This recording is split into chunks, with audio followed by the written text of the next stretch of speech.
يا نسمة الصبح الآثير تكلمي واروي حديثا مفعما بتنعم، هبي علينا فالقلوب أجادب، جودي بوحي عن نبي أعظم. بسم الله الرحمن الرحيم. اللهم صل على سيدنا محمد وعلى آل سيدنا محمد وبارك وسلم. عن أبي هريرة رضي الله عنه أن رسول الله صلى الله عليه وسلم قال: التثاؤب من الشيطان، فإذا تثاءب أحدكم فليرده ما استطاع. متفق عليه. لأن التثاؤب لا يعتريه الإنسان إلا وقت خموله وكسله. ولقد ورد في الحديث أن الرسول صلى الله عليه وسلم استعاذ من العجز والكسل. النبي ليس من شأنه أن يكون خمولا وكسولا أو يكون عاجزا عن قيامه بالأمور، فكذلك المسلم لا ينبغي أن يكون خاملا أو يكون كسلانا. التثاؤب لنا، فهذه الحالة الرسول صلى الله عليه وسلم ينسبها إلى الشيطان. ينبغي لنا أن لا نقوم بعمل يكون من الشيطان، وإنما نهتم بالأعمال التي هي من الرحمن. ولقد ورد في الحديث: إن الله يحب العطاس ويكره التثاؤب. الله يحب العطاس، هذا لا بأس به، لأنها شيء مرضي إلى الله سبحانه وتعالى، ولكنه يكره التثاؤب.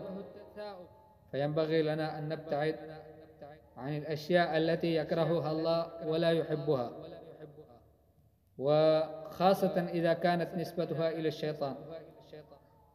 ولقد ورد في الحديث الرسول صلى الله عليه وسلم يقول: إذا تثاءب أحدكم ضحك منه الشيطان.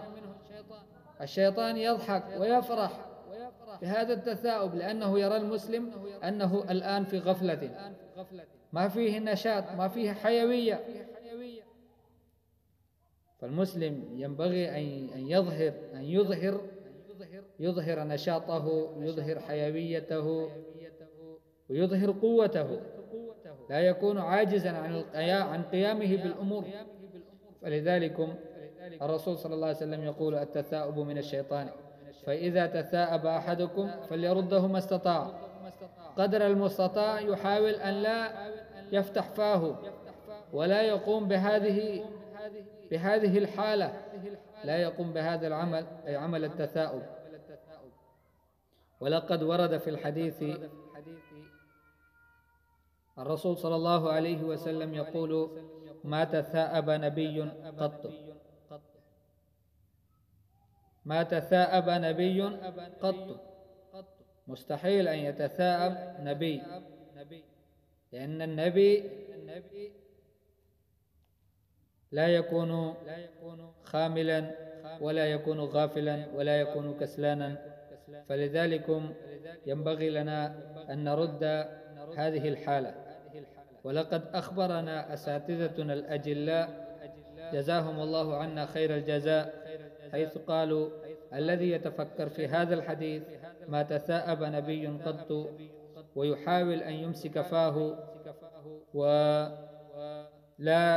يفتحها، فالله تعالى يوفقه لرد هذه الحالة. يسهل عليه رد هذه الحالة، وبعد ذلك لا يتثاءب. فنجرب هذه النسخة ونحاول أن نبتعد عن هذا التثاؤب. نسأل الله سبحانه وتعالى أن يجعلنا من الذين يقومون بأعمال التي يحبها الله، ويجتنبون عن الأعمال التي يكرهها الله.